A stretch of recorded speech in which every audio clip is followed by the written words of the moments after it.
Tout a commencé par un paradoxe chiffré.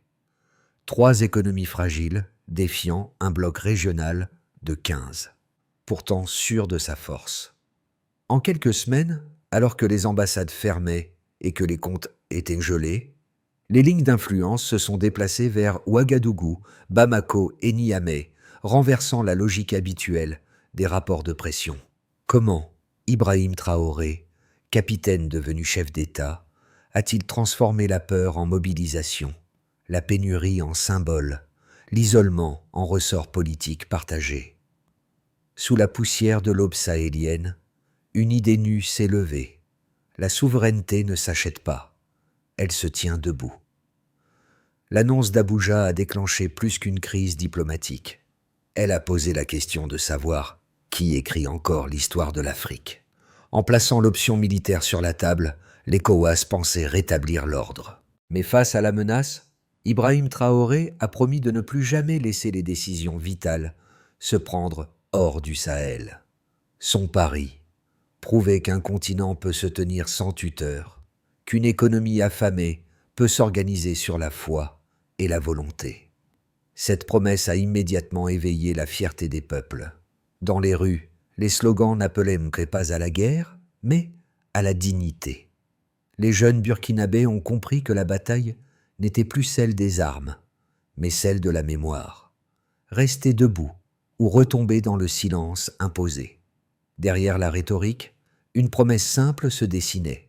Si le Sahel parvient à s'unir, il ne dépendra plus des prêts ni des conditionnalités extérieures. L'enjeu, colossal, dépasse les frontières. C'est celui de la réappropriation et du destin collectif. Les services de renseignement le savaient depuis des semaines. Des drones se déplaçaient vers le sud. Des réunions discrètes se tenaient à Abuja. Et derrière les rideaux diplomatiques, une main invisible, non africaine, préparait une guerre sous couvert de stabilité. Ibrahim Traoré fut l'un des rares à comprendre l'ampleur du piège. Lorsqu'il se leva devant ses généraux ce matin-là, il prononça une phrase simple. « S'ils attaquent l'un d'entre nous, ils feront face à nous tous. » Ce fut le mini-réveil, le basculement de la peur vers la conscience collective. En quelques heures, la nouvelle se répandit dans les marchés, les villages, les casernes. L'ultimatum d'Abuja était perçu non pas comme une exigence politique, mais comme une humiliation publique. À Ouagadougou, Bamako et Niamey, les foules descendaient dans la rue, criant non pas des slogans de guerre, mais un mot unique: liberté. Des chiffres précis illustrent que la bascule. En moins de 48 heures, plus de 300 000 personnes se sont mobilisées sans consigne officielle, et les communications diplomatiques de la région ont quadruplé. Sous cette vague d'émotions, une idée s'est cristallisée. Si les puissances extérieures pouvaient menacer des États africains pour protéger la démocratie, alors cette démocratie n'était qu'un masque. La question, désormais, n'était plus de savoir si la confrontation aurait lieu, mais qui oserait l'assumer. Ibrahim Traoré choisit d'y répondre non par une riposte immédiate, mais par un geste politique calculé. Fondé avec ses homologues du Mali et du Niger l'Alliance des États du Sahel, l'AES. Ce pacte, signé dans la discrétion avant d'être proclamé, changea tout. Pour la première fois depuis des décennies, 3 nations qualifiées de zone tampon décidaient de tracer leur propre ligne rouge. Le Sahel cessait d'être un champ d'opération et redevenait un centre de décision. Au cœur de cette mutation, Ibrahim Traoré n'a pas cherché à se présenter en héros, mais en catalyseur. Dans ses discours sobres, il répétait que la souveraineté n'est pas un don, mais un apprentissage collectif. Autour de lui, de jeunes officiers, des enseignants, des paysans prenaient peu à peu la parole. L'un d'eux, originaire de Kaya, racontait à la radio: « Nous avons survécu à la faim, aux promesses trahies, aux dettes. Pourquoi aurions-nous peur d'être libres ?» Cette phrase, simple et rugueuse, devint la première étincelle d'une mobilisation sans chef apparent. Les impacts se firent sentir très vite. Dans les casernes, Des volontaires affluaient. Dans les marchés, les femmes collectaient du mil pour les troupes. Dans les écoles, les élèves peignaient sur les murs les 3 lettres AES comme un serment nouveau. La presse occidentale y voyait un réflexe populiste. Sur le terrain, c'était un réflexe de survie. Les populations savaient que pour la première fois, leur voix comptait autant que celle des chancelleries. L'écho dépassa les frontières du Burkina Faso. À Bamako, des milliers de jeunes défilaient sous le même cri. À Niamey, les anciens rappelaient les temps où l'Afrique décidait pour elle-même. L'effet domino prenait forme, et le Sahel, longtemps décrit comme un désert politique, devenait un foyer d'espérance.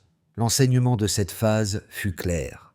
La foi populaire précède la stratégie militaire. Tant que les peuples croient, aucune sanction ne les étouffe.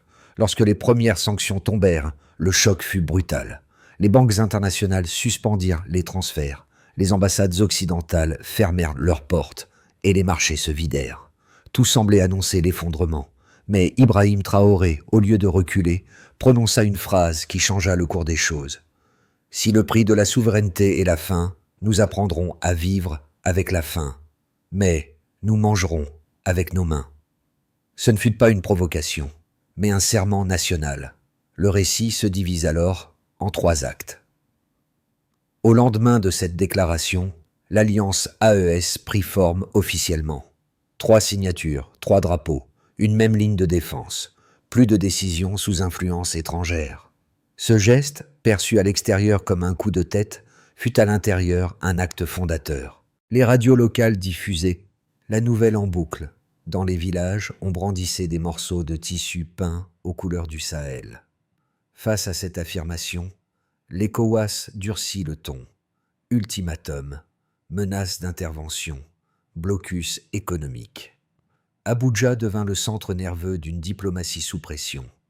Pourtant, dans les rues de Ouagadougou, les chants remplaçaient la peur.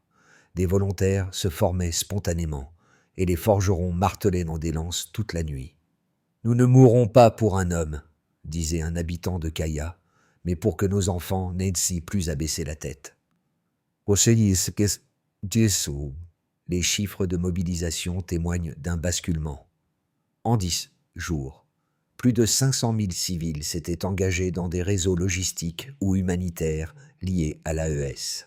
À mesure que la confrontation s'étendait, une étrange paix intérieure s'installait. Les élites qui appelaient au compromis se taisaient.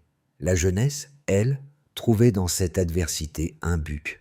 Ibrahim Traoré, accompagné d'Assimi Goïta et d'Abdourahmane Tiani, annonça la création d'une banque du Sahel, d'un plan de défense commun et d'un corridor énergétique indépendant.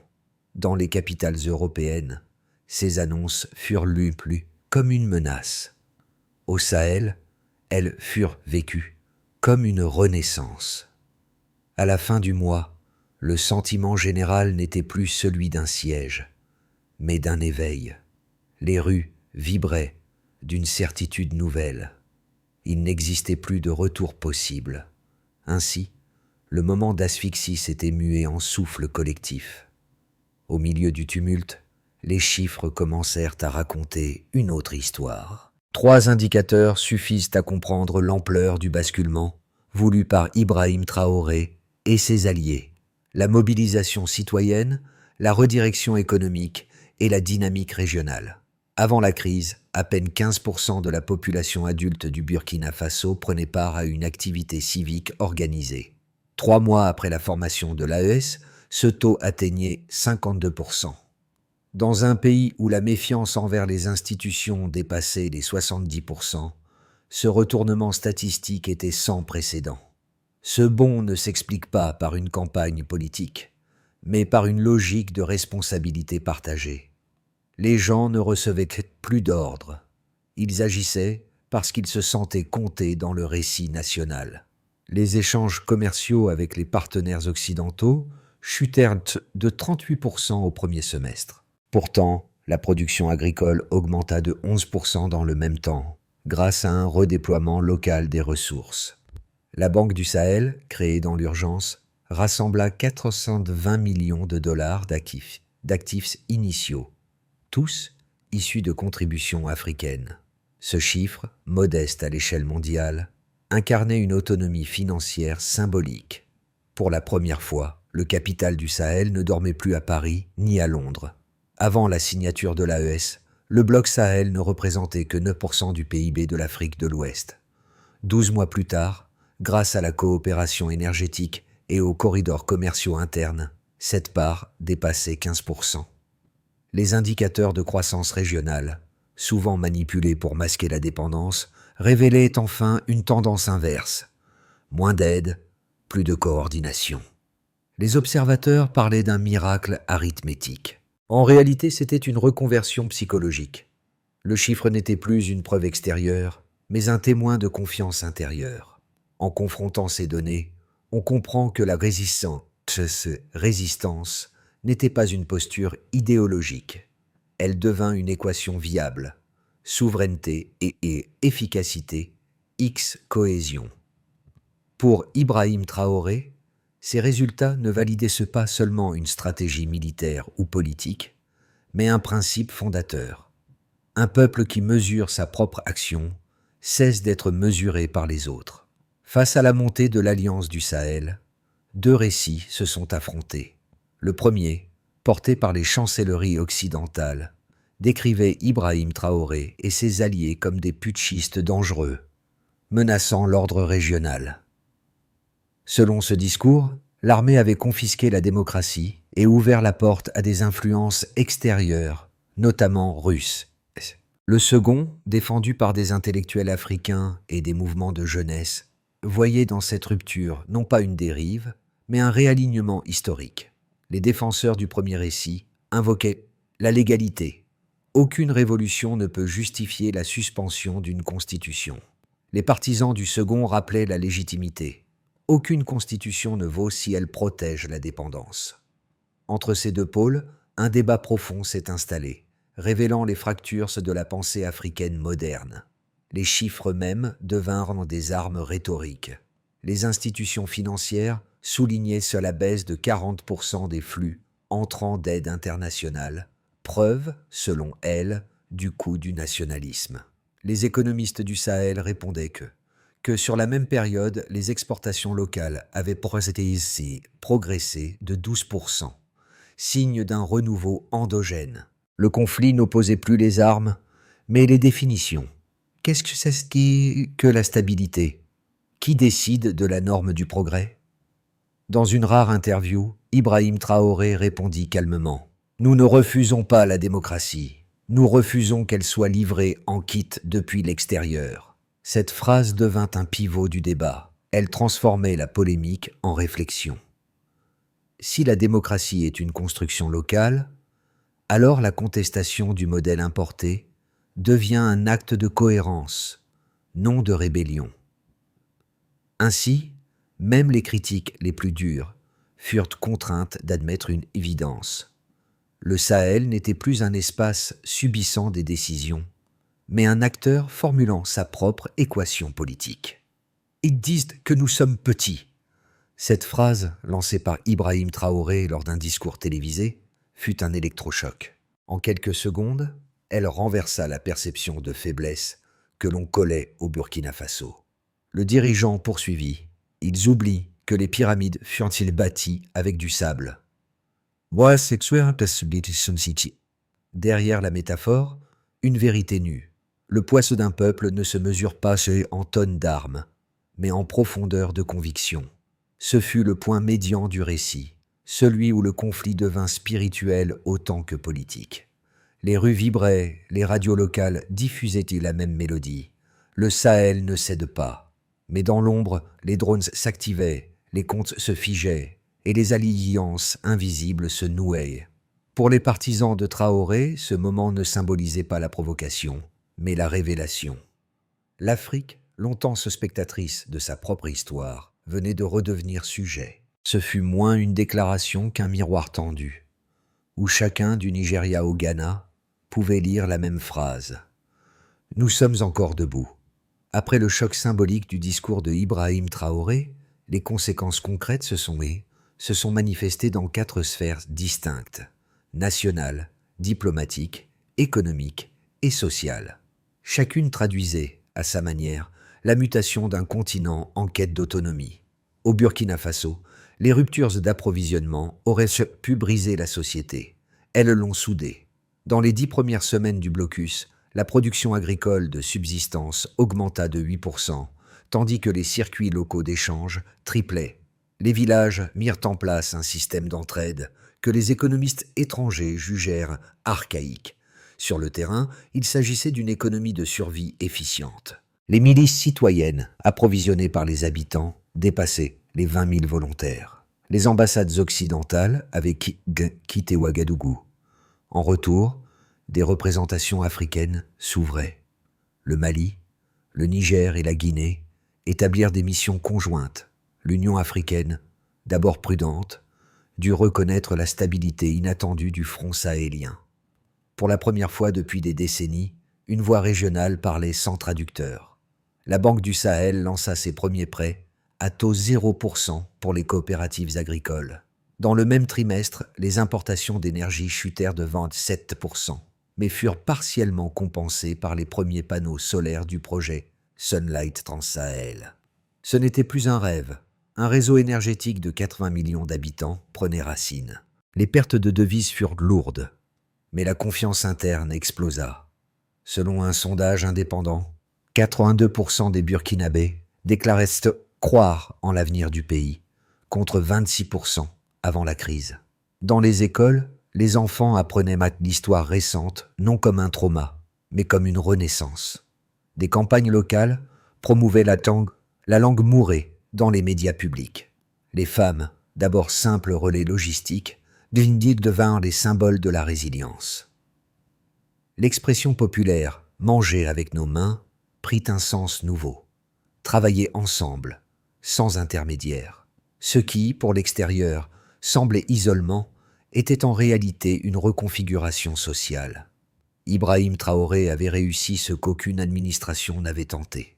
Transformer la contrainte en ciment collectif. À mesure que les frontières physiques se fermaient, les frontières mentales, elles, s'ouvraient, raisinaient. Le Sahel ne réclamait plus de place à la table mondiale. Il construisait sa propre table. L'équilibre du Sahel reste fragile. Mais 3 trajectoires se dessinent, chacune porteuse d'un avenir possible. Ibrahim Traoré les évoqua sans les nommer, préférant parler de chemin. Si le rythme actuel se maintient, l'Alliance du Sahel parviendra à stabiliser ses institutions communes, la Banque du Sahel, le corridor solaire Sunlight et le Conseil mixte de défense. Les signaux économiques laissent penser à une croissance lente, autour de 2,8%, faible mais réelle, car endogène. Dans ce cas, le Burkina Faso deviendrait le cœur administratif d'un bloc africain autosuffisant à l'horizon d'1 an. Si la dynamique d'unité gagne l'Afrique de l'Ouest, un élargissement vers la Guinée et le Tchad créerait une zone intégrée de 120 millions d'habitants. L'énergie solaire couvrirait alors 40% des besoins régionaux, et l'AES s'imposerait comme modèle d'émancipation pacifique. Ce scénario suppose une continuité politique et une vigilance contre les fractures internes. Il repose sur la même foi populaire qui a porté les débuts du mouvement. Si les partenaires étrangers réactivent que les leviers économiques et médiatiques, les fragilités reviendront. Les jeunes nations, encore dépendantes de certaines importations, risquent l'étouffement progressif. Dans ce cas, l'unité pourrait se fissurer avant d'avoir livré ses fruits. Si l'AES parvient à équilibrer ses ressources internes d'ici 12 mois, alors elle sortira de la logique de survie pour entrer dans celle de la construction. Mais si la méfiance entre alliés reprend le dessus, l'élan collectif s'épuisera, et l'expérience Traoré restera une parenthèse héroïque. Quel que soit le scénario, une leçon demeure. La souveraineté n'est pas un État, c'est une pratique quotidienne. Et pour Ibrahim Traoré, le défi des prochains mois sera moins de vaincre que de durer, sans trahir la promesse initiale. Au-delà des chiffres et des traités, le mouvement initié par Ibrahim Traoré s'est enraciné dans la vie quotidienne. Le défi, désormais, n'est plus de convaincre les institutions, mais de maintenir la ferveur populaire sans épuisement. Les médias nationaux racontent chaque jour des histoires simples. Un enseignant qui consacre ses soirées à alphabétiser des enfants déplacés. Une agricultrice qui partage ses semences avec un village voisin. Un soldat qui répare des pompes au lieu de manier son arme. Ces micro-actes, répétés, sont la preuve que la révolution ne réside plus dans les slogans, mais dans les gestes. Les jeunes, surtout, sont devenus la boussole morale de cette période. Dans les campus, les débats se multiplient. Que signifie être libre si l'on ne sait pas encore produire son avenir? Les étudiants créent des clubs AES, où l'on parle économie, écologie, culture. Le nationalisme, ici, ne se crispe pas, il se construit. Pour les artisans, les commerçants, les femmes de marché, le patriotisme n'est plus un mot d'ordre, mais une économie nouvelle. Chaque produit local vendu devient une déclaration de continuité. Dans les villages du Nord, des radios communautaires diffusent en mouré.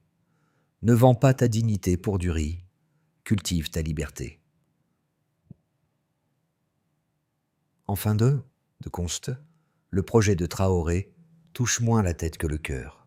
Il enseigne que la souveraineté commence par le respect de soi et qu'aucune puissance étrangère ne peut donner ce respect à la place d'un peuple. À ce stade, Ibrahim Traoré n'a plus seulement besoin de discours. Il lui faut une méthode. La feuille de route qu'il esquisse s'articule en 5 étapes, claires et mesurables, visant à transformer la ferveur en gouvernance. Les frontières doivent rester défendables, sans militarisation excessive. Des unités mixtes, AES, assurent désormais la surveillance coordonnée. Objectif: réduire de 30% les incursions armées avant la fin du semestre. La Banque du Sahel prépare une devise numérique régionale. L'enjeu n'est pas l'indépendance absolue, mais la circulation rapide entre producteurs. Si ce projet atteint son pilote opérationnel d'ici 9 mois, le bloc pourrait économiser jusqu'à 500 millions de dollars de frais de transaction par an. Un programme d'irrigation communautaire couvrant 200 000 hectares est en phase d'essai. Mesure clé. Chaque ferme partenaire obtient un microcrédit à taux nul remboursable en semences, non en espèces. L'éducation devient stratégique. 5000 enseignants sont mobilisés pour introduire l'histoire contemporaine du Sahel dans les écoles primaires. L'objectif est culturel autant que politique. Écrire soi-même sa propre mémoire. Chaque action devra être suivie d'un indicateur vérifiable. Superficie cultivée, taux d'emploi, nombre d'écoles reconstruites. La transparence sera la vraie victoire morale. À travers ce plan, Ibrahim Traoré veut démontrer qu'une souveraineté durable s'appuie sur la preuve, non sur la parole, et que le courage d'un peuple se mesure à la précision de ses outils. La nuit tombe sur Ouagadougou. Au balcon du palais, Ibrahim Traoré observe les torches s'élever, scintillement d'un peuple qui ne tremble plus. Autour de lui, les drapeaux de l'AES claquent dans le vent chaud du Sahel. Ce même vent qui, jadis, portait les odeurs de poudre et de peur, transporte aujourd'hui des chants de renaissance. Il repense à la femme de Kaya qui disait à son fils « Tire pour être libre ». Ces mots, simples et douloureux, sont devenus le cœur d'un serment continental. Ils rappellent que la liberté n'est pas donnée, elle se gagne à la main nue. Dans cette atmosphère suspendue, un murmure traverse la foule. Nous n'avons plus peur. Et dans ce souffle, tout est dit. Ce n'est plus seulement la victoire d'un homme ou d'un pays, mais celle d'une idée, celle que l'Afrique peut se regarder en face et dire non sans haine, oui, sans permission. Ibrahim Traoré ferme les yeux un instant, puis murmure. Le vrai pouvoir, c'est de rester debout quand tout nous pousse à genoux. Un peuple chante, une ère s'ouvre, le rêve devient territoire. L'histoire du Sahel n'est plus un récit de frontières, mais de passage. Là où l'on parlait hier de crise, on parle aujourd'hui de racines.